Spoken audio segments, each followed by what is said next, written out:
C'était entre 1958 et 1959. Ananda Marga en était à ses débuts. Baba avait fondé son organisation en janvier 1955 sur la base de l'idéologie multidimensionnelle d'Ananda Marga, dans le but d'émanciper tous les êtres de toutes sortes de souffrances et de les conduire à la perfection.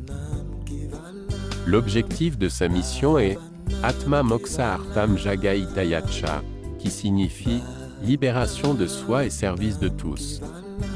Même si ce n'était que le début de cette mission unique, elle grandissait et se répandait comme un incendie forestier, attirant particulièrement les jeunes et les progressistes de toutes les couches de la société.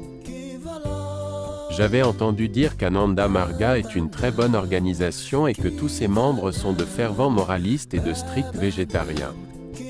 Ils suivent strictement le principe de Yama et Niyama, pratiquent régulièrement de la méditation et des asanas. Les membres se traitent mieux que les membres de leur propre famille. C'est sûr que j'étais attiré par ça. Comme j'étais étudiant et que je devais encore terminer mon examen final, je voulais consacrer plus de temps et d'énergie à mes études. Après avoir terminé mon examen final, je suis allé à Motiari, la ville de mon district natal, dans le Bihar, pour mes vacances. Je suis allé me promener un soir. Alors que je marchais devant la gare, il y avait une maison d'hébergement, Dharmasala, de l'autre côté de la route. J'ai vu une banderole accrochée devant le portail. La bannière indiquait « Ananda Marga Dharma Mahachakra ». De nombreuses personnes entraient dans le bâtiment et une conférence était donnée et pouvait être entendue à la porte. Avec la curiosité d'avoir darshan pour rendre hommage à Sri Sri Anandamurtiji, je me suis dirigé vers la porte. Il y avait un monsieur assis sur une chaise devant une petite table à l'entrée. Il m'a arrêté. Il m'a demandé si j'étais une Ananda Margi. J'ai dit « non » et il a répondu « alors vous ne pouvez pas entrer.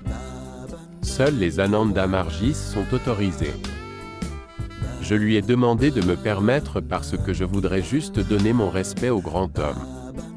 Il n'était pas d'accord. J'étais mentalement en conflit parce que chaque fois qu'une grande personne ou une sainte personne venait chaque jour, tout le monde était autorisé à lui rendre hommage et à obtenir sa bénédiction, mais ici, personne d'autre que ses membres n'était autorisé. D'un côté, il y avait un conflit, mais de l'autre, une curiosité s'est développée. Après tout, pourquoi comme ça? Il doit y avoir une raison particulière pour laquelle je dois voir Sri Sri Anandamurtiji. J'ai continué ma promenade, mais tout le long du chemin, j'ai continué à réfléchir aux moyens et aux façons de voir Sri Sri Anandamurtiji. Une idée m'est venue à l'esprit. La plateforme ferroviaire n'appartient pas à Ananda Margis.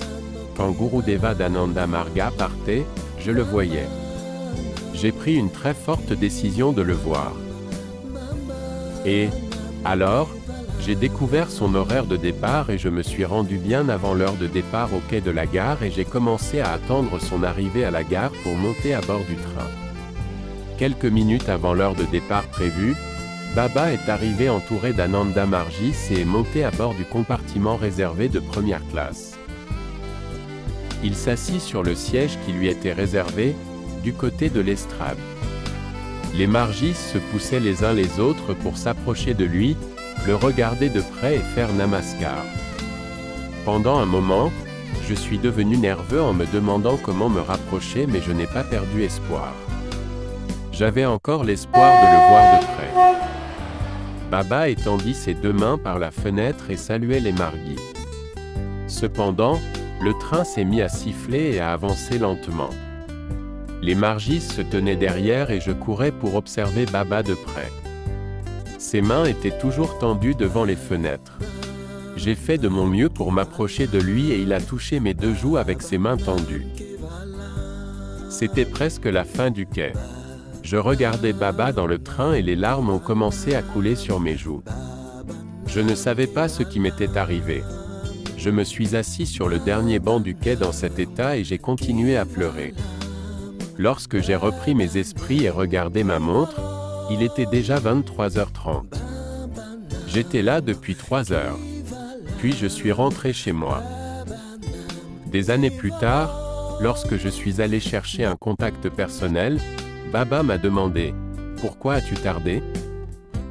Quand on a un très fort désir de voir Parama Puruesa, il peut enfreindre toutes les règles et s'offrir devant le dévot.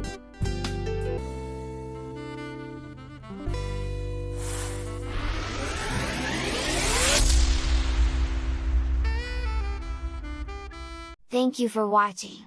Please, don't forget to like and share this video. Subscribe to get updated of more videos. Thank you.